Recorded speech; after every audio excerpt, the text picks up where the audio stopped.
I want to see it. Yeah. Here we go. You're going to hit live and you're going to go bang. Yeah, finally. Fucking show me. Oh, we're how this going intro, this live. show was. That's awesome. Here you go, buddy. Make your money. Awesome. Don't you love a technical faux pas or two? Great. Just perfect. All right, we're going to cut in early. Oh, we're cutting in just on time. G'day, welcome to the CHiNWAG, the Adobe Video CHiNWAG. We had a couple of technical difficulties there. Basically, I don't know how to push the go live button, but that's all right because it's all live and that's just the way it is. The audio should be sounding pretty good this time around, though. Might just testing. One, levels two, a little. Hello. There we go. All right, good. Glad we're back on track. Geez, I need a drink now. Jimmy, welcome back. And Paul, again, second week in a row. Again, Yes. welcome. Shall I make the same joke I made before when we thought we were live? Absolutely. It was like in episode 1, my joke fell flat, but please go. Yeah, you just didn't want to update the graphics from last. No, I'm not even going to try. See, that's the same thing. It fell flat. I had a whole thing prepared like you did, and then the technical difficulties just eat it, and you're like, oh, damn it. It was so good the first time, but if I do it again, it's going to be Just terrible. get rid of me. Just get rid of me. We've lost I'm no all good. spontaneity. Oh, it's so good. Oh, man. So here we go. today's episode is on proxies.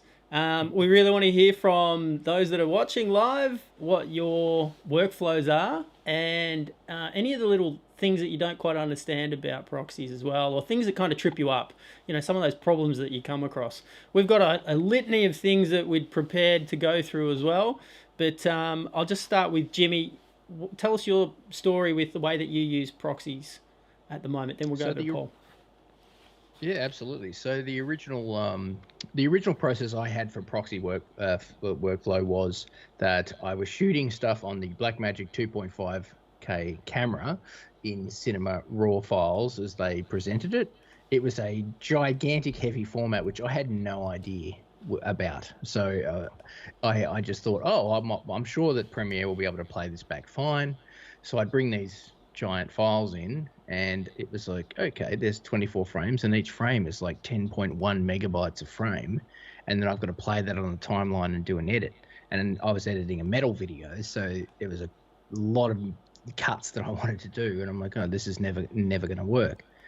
So then what I did was just come up with this idea that there was going to have to be the proxy workflow, and then I researched it and went, oh, so Premiere does the proxy thing, that's great. Managed to come up with an ingest preset that was going to be about the same aspect ratio because it was a slightly squeezed, which is the 1024. It was a 2.4, I think. It wasn't a full 1080, so it wouldn't fit into a 1920 screen. So there was a bit of finagling with that. And then it was GoPro Cineform, I think I converted them into. And then that just made editing so easy. And then I was like, oh my God, this is great. So it actually runs. I've turned these things into files that are really easy on the system, makes my editing easy. And then from there, I was just like, okay, then you click back and press that button, makes them go back to the original media. Probably took like 9 hours to render the final thing, but then it was done. That was my first experience. And I was like, it was clunky and I was having to work things out. But after that, I was just like, okay, I get it. I get it now. Yeah, so it was all about that playback. You had a format that just couldn't play For back. me, it on was the system 100%. 100%. Yeah. I didn't realize that shooting the Blackmagic Cinema DNG stuff was going to be so, because that's how dumb I was. I was just like, oh, I'm going to shoot RAW and it'll be great. But then I'm like, oh, I'll try to play it back. Yep, not working at all. You do one color correction in Lumetri and the whole machine was just like, all right. I was like, oh shit, what happened there? Because I had no idea. So I was kind of a dumbass, but it was good. I learned. So that's sort of one of the topics we wanted to bring up. When you're working with files that you just can't play back, you need the proxies to get the playback. But then there's the collaboration aspect as well now, and especially with like remote and having to share files through internet. Why not have proxies that are more lightweight? And then that comes up with the discussion of H.264, H.265, and their long GOP playback. They're not really great at scrubbing. And then you've got the other ones that are like intra-frame, such as GoPro Cineform or ProRes, and they actually are a bit bigger, but they give you the ability to sort of scrub really nicely. Paul, why don't you give us some background on your experience with those sort of formats? Yeah, so the film that I just did, all of the drone shots were recorded in H.265, and when I started cutting that film, I was cutting on the new Mac Pro, like I think it was like the most powerful version of that Mac Pro, the trash can that you could get. And the H.265 drone shots did play back, but I just couldn't get that smooth scrubbing. And for me, if like I can't get smooth scrubbing, basically the way I sort of cut is that I'll watch a shot, play it forward, and as soon as I see what I think is an in point, I like just intuitively hit J and go backwards, and then I hit my cut. I hit K for that's where I want to make my cut. And while I could play smoothly forward, that backwards would just break down the whole machine. The machine would just pause basically. So I realized I had to proxy all that stuff out. And there are a lot of other sort of like most of the film was ProRes, which played back like butter. But, you know, there were some GoPro stuff and some weird sizes and things like that. So I just sort of proxied a lot of that stuff to make it all sort of smooth in playback. Because I become a petulant child when I can't get smooth playback, or when I hit stop, it doesn't stop on the frame I want it to stop on. Mm. Yeah. And what was the your H.265? Where'd you go to with the proxy on that? What did you turn it into? So they were 4Ks. So I actually ended up creating my own preset for those. I think I went to, you know, HD or the closest to HD I could get, ProRes. I can't remember whether I went ProRes Proxy or I reckon you probably went a light LT faster encode. Yes, because they were a little grainy too, and I think to go so low to proxy was bringing up the grain too much, but the light was looking pretty good. Yeah. So talking about ingesting in terms of that, is there a process that you had? Did you set up a process for ingesting those files, or did you proxy them inside Premiere and make sure that they were kind of attached and working? Yeah, I do all of my proxies inside of Premiere. So I know that you have the option in your ingest settings to actually say, look, just automatically proxy stuff as you go. And I think I did start doing that a little bit at first, but I didn't like having the control over that the system was sort of running and I wasn't aware of it. So I just wanted the manual control over that. So I said, don't proxy everything automatically when it comes into the system. I'm just basically right-clicking the stuff that I want and creating a proxy out of that. And I think I also created a search bin that was based on proxy metadata, so I could very quickly sort of see what had proxies attached to it, and created, you know, my own ingest settings for that. Yeah. Awesome. That's something that a lot of people don't realize is in the metadata, there's actually the metadata. It's part of the metadata columns, but it's inside the project panel where you can actually open up more metadata columns of information. And one of them is that proxies are attached, what the proxy file name is. Where is the proxy? Yeah, stuff like that. So I thought we might actually show that. There is actually a question, before we jump there though, there is a question about After Effects. And so a lot of people do quite a bit of setup inside of Premiere, then they replace with an After Effects comp. And if you do have a file that you're editing and it does have a proxy attached to it inside of Premiere, that information does translate over to After Effects as well. So let us know if you want to see it. It's there. It's pretty straightforward. If you want to see it, then I'll show it as well. But let's just let's do a screen share on my end of can I just add, John, can I just add the irony of that is that like people are sort of like, well, are those proxies supported in After Effects? They were supported in After Effects 15 years ago, and it's actually Premiere who took the time to catch up. Yeah, that's true. That's so true. Shout out to everybody that was using Dynamic Link back in 2007. It was painful. But you know what? We made it work. It was a long road. We did. Getting from there to here. We did. It was a long So, time. And just we're on finally that here. topic with After Effects having access to it first, After Effects had their own way of doing it, and it wasn't compatible with Premiere Pro. And then when Premiere Pro finally got around to doing a connected proxy workflow, it was missing the ability to actually have that proxy attached from Premiere to actually also be recognized and attached inside of After Effects. So it took a couple of cycles before that actually got through, but it wasn't there in the very beginning. But After Effects has had comps. You can pre-render the comp or parts of pre-comps, and then you can have them attached in that playback rather than having the whole system to constantly generate pixels every frame. The background might be done. You can have that rendered out, and that does speed things up a bit. All right, let's get back to showing this screen here. Okay, so I've just made full screen the project panel, and I'll just twirl open the footage here. Right, so we can see here I got some footage, and if I was to scroll all the way to the far right, now I will let you know, you're going to see some weird tearing on the screen because I'm remoting into another machine.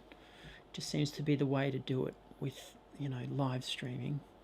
So here, this is not all that you have access to. There's a bunch of stuff in here, but if you wanted to go in and open up any extra things, you can go into the contextual menu or the hamburger menu that's for the tab for the project panel, and then look at, where are you, buddy? Oh, geez, my eyes. I don't usually do it this way. Metadata display. That's one way. The quickest way, though, is to right-click on top of one of the metadata column names. Go to metadata display, and then you can start typing in the word proxy, and you've got 3 different options. So the path, the name, and then whether or not the proxy status is attached or not. I'm just going to use these 2. And then I'll look to the very end, because we add them always at the end. Don't ask me why. But you can see here it's got attached, and then it's got the name of the proxy file. So I'm just going to click and drag that column all the way to the beginning, and drop it there, and then that way I don't have to scroll all the way to the end in order to see this information, provided that's important information for what I'm working on right now. And it is, if people are people watching, if you haven't had a play with your metadata display and how things are displayed and set up the way that you like them to see, I would just have an explore with it, because it is a great panel that you can move things around, and you don't need to see frame rate sometimes, you don't need to see the size of the comp sometimes, you know it. If there's got a proxy, you want your production notes, you want your camera notes, you want, is it a good take, is it a bad take, Tons of stuff in there you can play with. Yeah, and to take stuff out, like for example, what's something here that's kind of not, well, let's say I want to get rid of the proxy file name. Go into metadata display, and then I can see here whether or not something is started to be used, and this means that everything that's inside the Premiere Pro project metadata is not used. Some of it is. So if I twirl that down, I can now see what is there, and if I know the name, I can limit what I'm looking at as well, filter that down, and then I can just remove it. So if I go all the way down, proxy, there's proxy there.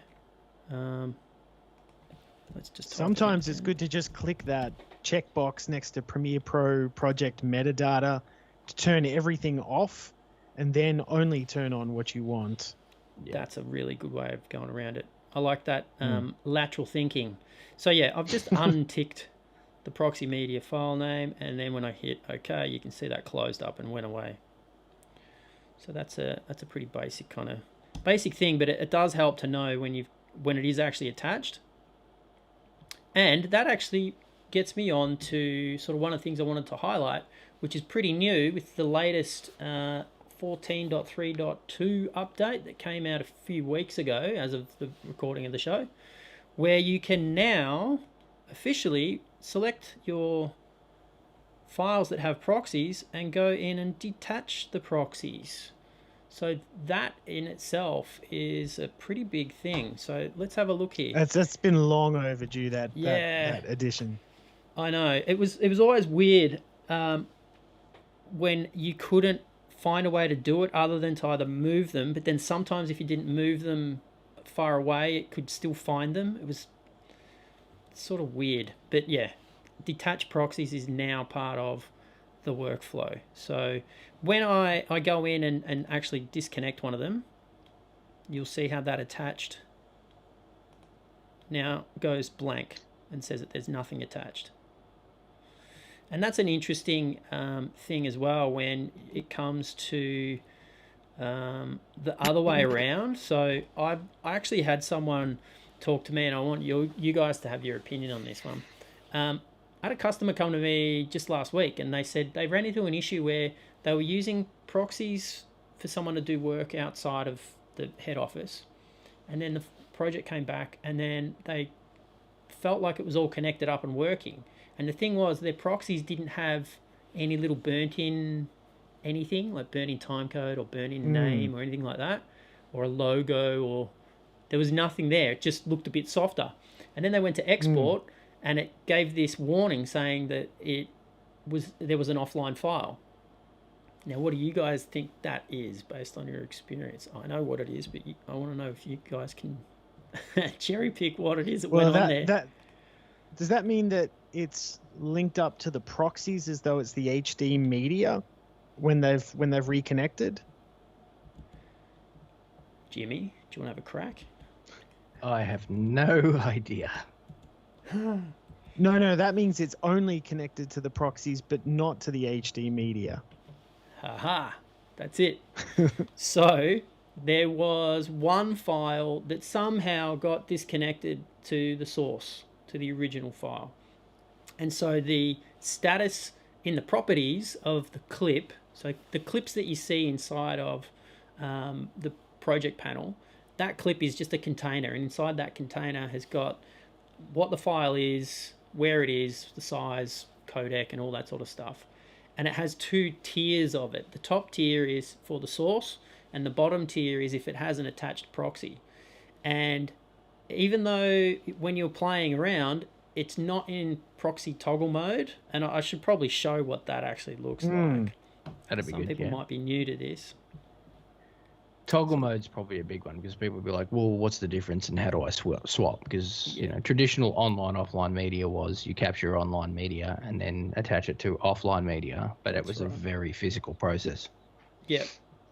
So I'm just going to show you here that I've actually got some footage here that does have burn-in time code on the bottom, and it's got a burn-in of the name. Plus, it's also got a suffix that I've put in at the end of the name, which is underscore proxy space brackets 720p match frames per second, and that's got to do with something that I use to keep track of what it is that I'm using when I make the proxies. So when I turn off the toggle proxies, which is actually this icon down here, and if you don't see it, it's because it's actually inside the button controls, inside that button editor. And to move something out of your view, which I've just moved it out, or bring it back into view, it's as simple as clicking and dragging and dropping. And then when I turn it off, you'll see that the burn-in is gone. And I've got a keyboard shortcut that I've assigned for it. I think it's Shift P. If I double check, there we go. Toggle proxies in brackets there, Shift P. And if I make this full screen, let's make it full screen. Okay, then I hit my toggle proxies. You can kind of see it toggling on and off. And what's really clever about the way that Adobe went and made this setup is that when you're working, you're basically telling the toggle proxies to figure out what is it playing with, what playback, what's it going to use for the playback.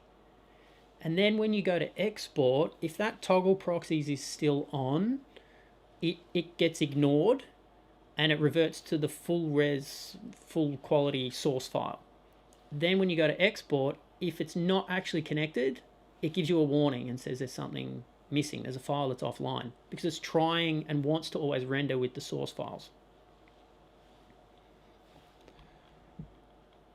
That hey, was, JB, Sorry, Paul. That was a sorry. massive thing when my first experiment with proxies, because I had no idea what I was looking at, because I didn't have a burn-in and I didn't have a signifier of what was a proxy and what wasn't. And if I'd done a very simple thing, which was to go to the ingest or export dialog, where I was creating the settings, that the proxy had something on it that made it look like a proxy, so that I knew. And then when I went to render it, I'm like, yeah, I'm not dealing with the proxy files. I'm actually rendering original media. So, yeah.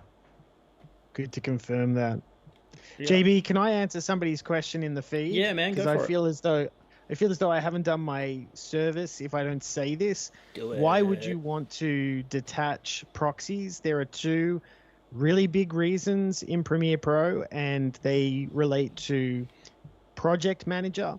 So if you want to archive your project out afterwards, and if you are doing render and replace. So if you're doing either of those two things, proxies can throw up a lot of errors, or it will force you to also create new versions of those proxies when you use those functions. So if you're archiving, or if you're, as I was at the time, sending it off to a post house where they didn't need, I had 120 hours of footage. They didn't need proxies of all that footage. They just needed the HD. So at that time, I really needed to be able to disconnect proxy so it wouldn't force me to encode those. Yeah, there's definitely some use cases where, especially in the management at the end, it can get a bit kooky. And the fact that you can actually go in and set up the files that are problematic to become proxies and then not have to do it globally. I really like the way that gives you that control as well, which is a bit different to some of the other NLEs out there, in that you kind of have to attach everything and the proxies that are attached. Then you got to disconnect everything, then you got to reconnect everything again. And this gives you this pretty flexible way of being able to just toggle what file I'm looking at. If the container says that it has an attached proxy, it uses it. If not, it uses the source. So I might just show where the properties are and give people a bit more context around that too. So we'll just jump back onto my screen, and if I right click on a clip and look for the properties, okay, down the bottom there, and then I'll just try and open this up as much as possible so you can really see a whole lot of it. At the top there, it's got the file path, and that's the full res file. So that's a 4K, or it's not 4K, it's Ultra HD. I think we need to be a little bit more accurate these days, don't you think, guys? Running at 50p. It's 1.47 gig in file size, and then it gives me some other things about where it was made and stuff like that too. Then you keep going down, and if it has a proxy, you will then see proxy media, and then it gives you a different connection and a different file size and a different image resolution as well. So the aspect ratio needs to match as far as if you've got anamorphic and it has the anamorphic pixel aspect ratio setting, then it will stretch out and it will look right. In this case, it's 16:9 was the Ultra HD. If it was true 4K, then that would not be 16:9. That's a different ratio. So you've got to be conscious of that sort of stuff. And then this is basically flipping between this file here, which is only 40 meg or 38.93 meg, versus the original 4K that was 1.47. So it makes a big difference. And then this machine as well that I'm working off, it does have some grunt, but it kind of struggles a bit with that really big. Yeah, you can see there, it's just dropping frames like crazy. So this little indicator is another thing to probably think about when it comes to when would I need proxies. If you're just trying to play back the footage, there's nothing special going on with it, and it's dropping frames. If you don't have the show drop frame indicator turned on, then you won't really know. It might drop a couple frames here and you'll be like, oh, did that drop? I'm not sure if that dropped. Maybe it dropped. This gives you, if you hover over the top of that little dot, it actually shows you how many frames it dropped by, and there it says it's 12 frames were dropped. It stays green when it isn't dropping anything. So I'm going to turn my proxies back on. So when you're working between these two workflows, we haven't even discussed multi-camera in this situation, but if you were to say, well, I want to use proxies, how would I? There's two ways to kind of look at it. You ingest proxies and to create, or you create them, as Paul said before, he creates them after they've been imported. For me, I think, is that a process that we'd want to look at right now and just say, hey, this is how it gets done, and how do I set up my bits and pieces to do it correctly? Because I know I had some issues creating full 4K non-UHD proxies because I had to then come up with a custom preset to do it was a 1024 by as opposed to a UHD. Yeah. So there's been a couple of things that have happened inside the last few updates with Premiere where that actually can be sorted out for you. So I'll just show you. Oops. Please tell me. I'll show you, my friend. Make my life easier. So something that very recently got updated was when you go in and select a clip that you want to become a proxy, and you go through that create proxies process. Under QuickTime and H.264, now if you're looking at my screen here, you'll see a couple of other options which I've been experimenting with. But under QuickTime, you've got now ProRes low resolution proxy. It used to be limited to a specific resolution, and you had to know what those resolutions were for the pixel aspect ratio, and that's now gone away. So by having just low res, medium res, high res, it does the mathematics for you with the presets and that come. Is it pulling that data from the original media? Is it saying, hey, analyzing that media and saying, hey, this is the aspect ratio, this is also the correct ratio of pixels, and then making that decision? Or you're not force conforming it? It's actually picking it? It's actually looking at the mathematics. So there's a couple of magical tick boxes, and I'm trying to figure out if we can get to a point where you can actually create your own presets using the magical tick boxes. It's not there yet, but the magical tick boxes basically say match frame dimensions and match pixel aspect ratio. Right. But then when it's set to the low, it kind of does like a quarter res. So we're still trying to figure out where we finish landing on this, but it is iterating and it's getting a bit better and a lot easier. If you've got weird mixed resolutions, especially if you shoot like 5K, that's not 16 by 9. There's no 5K res that I know of on Red where you would actually have a 16 by 9 5K file. It's usually CinemaScope really wide, or it's that one that's a bit wider, a bit taller than a bit taller. Than 16 by 9. Yeah, but I know. Doing documentaries and music videos, which is what I do, it's always going to be mixed formats. You're going to get directors who come in and they're just going to hand you a drive and say, yeah, I shot this over the last 10 years and I shot all the interviews on Red 6K, but there's GoPro and iPhone. Go through and iPhone stuff. People have been sending in Skype interviews that they recorded, screen recorded, with QuickTime on their computer or whatever. And you're just like, I've got to dig through all of this now and work it out. But what I generally do is pray that all of the aspect ratios are the same, and then would run through the process of I go ProRes LT as my baseline, which just seems to be the easiest and the fastest. And then still I have looks good. It still looks fine. I also have a 1024 Pro MP4 as well for the CinemaScope. So the 1024 seems to accept the Red full 4K, which is the 4096, as opposed to the 3860 or 3960 or whatever it is. But it seems to work okay with that.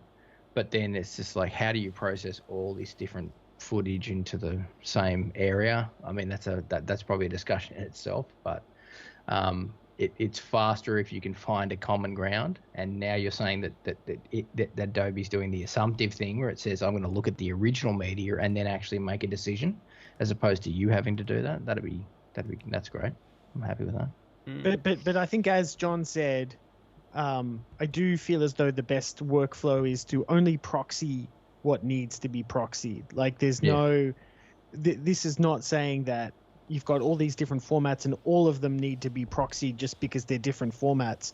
I mix different formats on the timeline all the time, but it's only those really tricky ones that aren't as smooth as the other ones that I need to proxy. And that's what I like about how selective this process can be. When you say tricky, what would be a tricky format that you deal with? H.265, actually H.264 as well. I just did an edit a few weeks ago where everything was just playing back smooth, but there was this one H.264 that was just a nightmare, and it was a tiny file too. It was H.264, and I would press stop, and the computer would just hang for 10 seconds every time. Unacceptable. So I proxied that, and I actually proxied that to a bigger file. Like I proxied that to a ProRes 422, smooth as butter. So my proxy was actually bigger than the original file, but I used the original file for my export. Yeah, that's where we're getting up to time gets here. in. Yeah. We're getting up here to time here, John. Do you want to talk about ingest presets? Because we haven't really got to any presets and actually making the presets that you can use for proxying. Yeah, so true. So this sort of came up in the behind the scenes chat with our team, saying, "Oh, we're coming up on time." So I think because we started a bit late, it'd be good for us to be able to go just a little bit over, but we won't be going too much over. So yes, before we do though, there is one more question that popped up to do with. What's the recommendation for dealing with clips that have been recorded and they have the same name? This one comes up a lot. How do you deal with it, Paul? Because you see this quite a bit. Honestly, if I had my time again, I would rename all of that media to have unique names, because I was getting hundreds of GoPros that all started with 0001, and when it and when it came around to proxying that stuff, fine, Premiere added an _1 or _2 to the end of it, but then when I switched computers, it was an absolute nightmare having to reconnect it and go, oh, is that this one or that? No. So you never batch processed anything out into new names and said put it through Bridge or whatever and did a batch reprocess. That's what I would do. Like, so camera A, camera B, camera C. They've got 1, 2, 3. I get it, but then camera A has camera A 1 through 10. Camera B has 1 through 10. Whatever. Yeah. If I had 100%. my time again, I would do it. And in fact, on the very first feature I did, I put my foot down and I said, look, I'm getting some media with different names, with same names here, even though they're in separate folders. I want all of them to have unique names, so I'd make sure the original media was like that. Yeah. I sort of got a bit slack with that over time, and now I'm sort of like, no, if there's the chance I'm going to need to do proxies, I've got to make sure everything's a unique name before it comes into the project. Yeah, 100%. Yeah. And anything extra there you want to add, Jimmy, or was that... No, that was answered a good question, because I had the same. I was quite conflicted where I'd be like, I want to change original media, and then you're talking to a DP who's like, oh, why would you rename my camera files? Or you're talking to a producer who's like, oh, I've got a camera list that was given to me by the DP, and this file name is not the same. And you're just like, well, listen, we're going to change everything. I'm going to give you a spreadsheet that has all the new file names, so that you know that this is day 1, camera 1, take 1, and it's got the date on it, and there's no confusion. Because you had 2 red cameras who happen to have the same, dates set up. I mean, their file names may be individual at the back end of it. You never know because it's got the same date, so you're never sure. I'm just like, we need everything to be kind of uniformly agreed upon.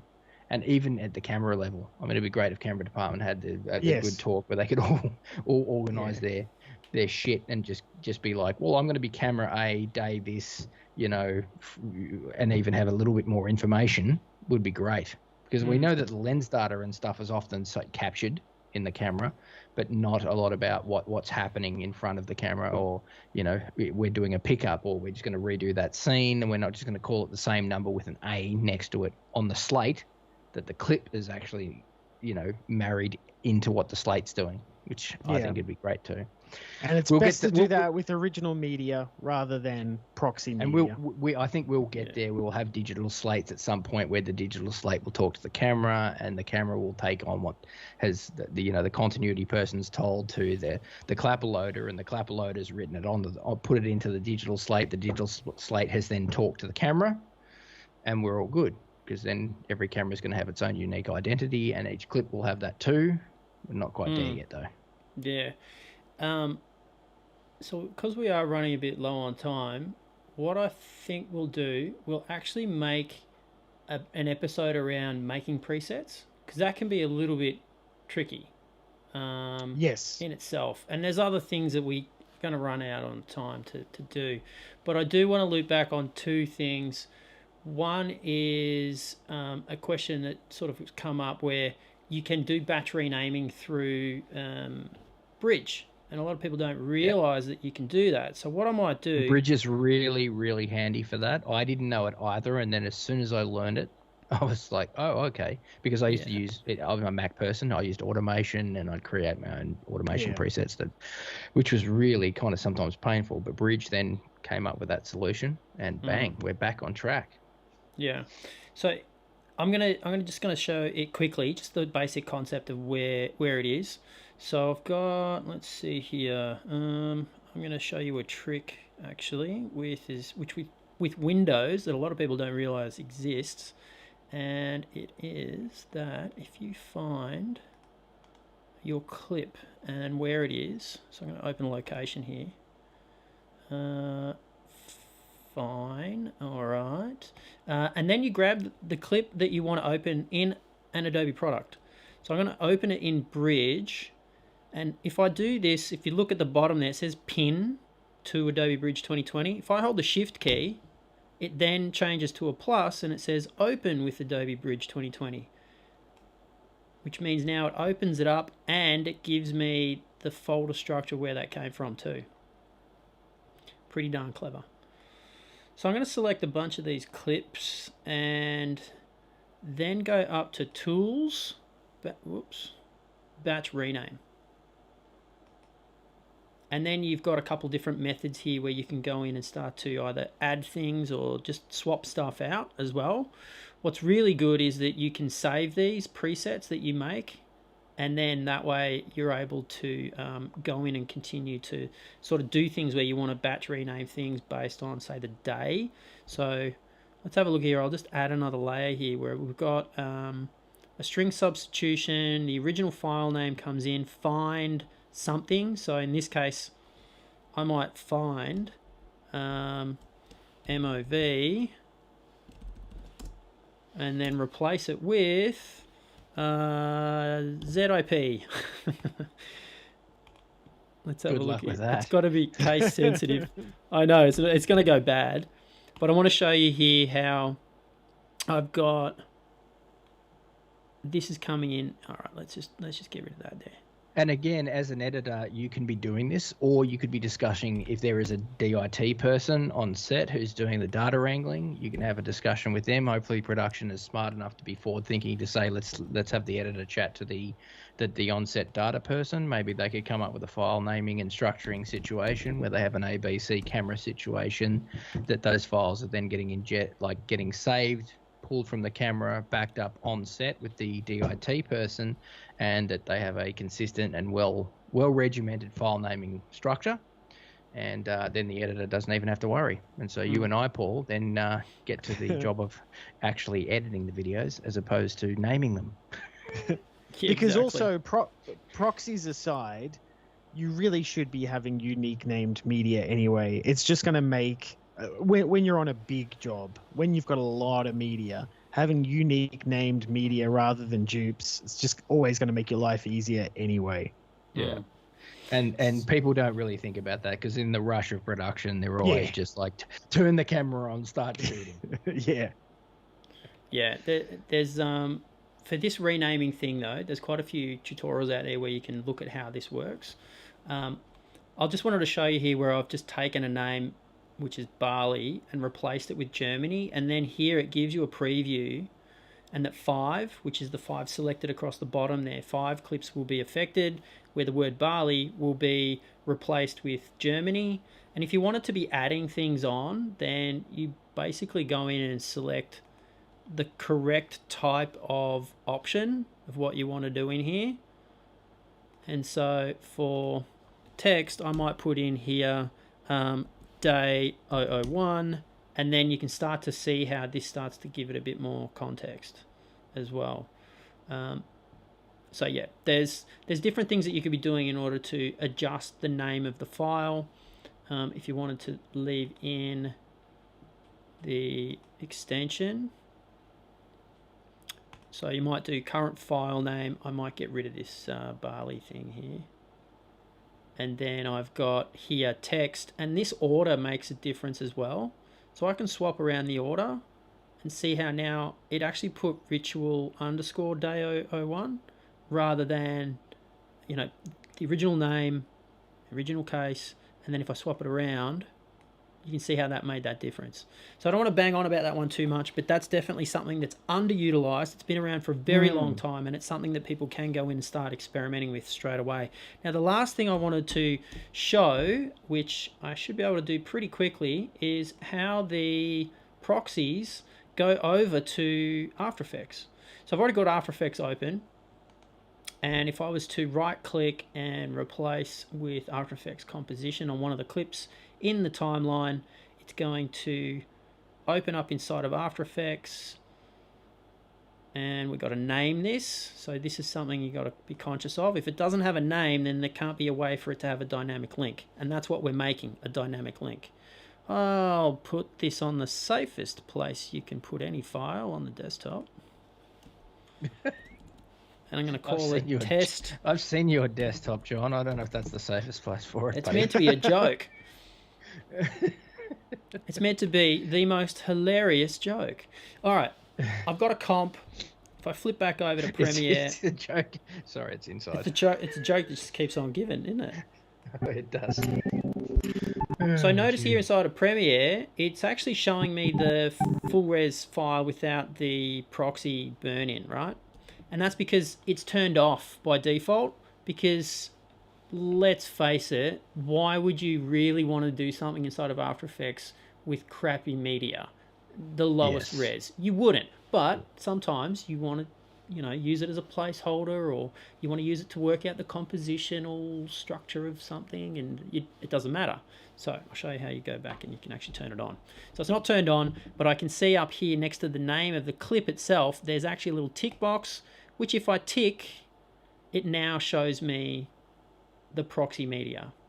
And that's exactly the same methodology if you were to apply something to a comp. So if you wanted to create a proxy for a comp, you can create the proxy, then you set the proxy, and that basically loads the proxy in, and then you'd get that little tick square next to the comp, and you basically turn it on and off, and that's how that works.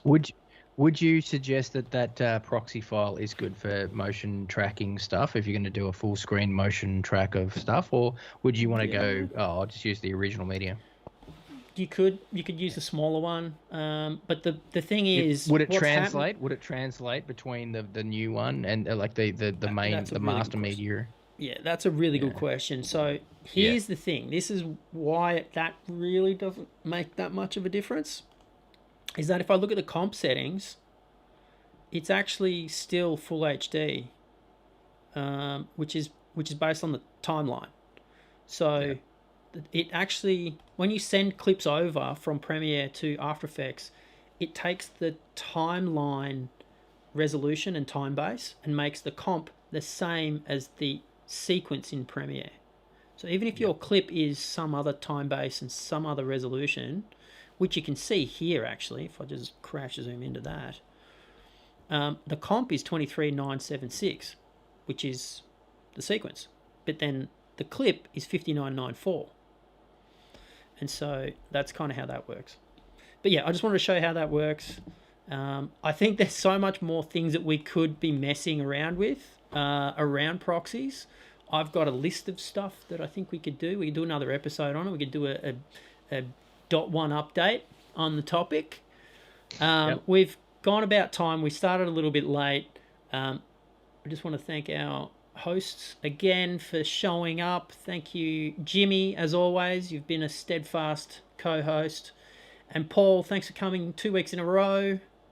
No worries. Thanks everyone for joining us too in the chat. It's been great. Al, it's been a long road getting from there to here. Al's been helping us on the back end there. Amazing job. I don't think there's anything else that's really standing out. We're definitely going to have to come back for the ingest presets. We want to talk about that. I know that in episode 2, somebody I can't remember his name right now. God, it's escaped me. But he wanted for us to talk about markers. We're going to do an episode about markers as well. Ooh, definitely going to that'd be talk good. about the markers because I love the markers. That is a big part of my life. Proxies for my music videos good, but markers, god damn it, I love them. I love them to death, and they saved my life. And that could also be a bit of a talk about the color, like using labels, because labeling is also a big part now in a lot of the stuff I do. I didn't think coloring clips would ever be a thing for me, but geez, I tell you what, when people say how much has the boss got compared to how much I've got, and I can look at a timeline and go, oh, the colors tell me, is important. So we have a lot of things I think we can run down the rabbit hole, but many episodes moving forward. I totally agree. I think there's plenty of content we could go through. Tons of So stuff. let's just sign off. Thanks for coming. Thanks for being part of the show. And if you're watching this and you were not part of the chat, send us a like, send us a little comment. If there's anything you want us to chat about in future episodes, we'd love to hear from you. I'm going to have a beer. Thanks again, guys. Catch you later. Thanks, Paul. Thanks, John. See you See soon. you guys.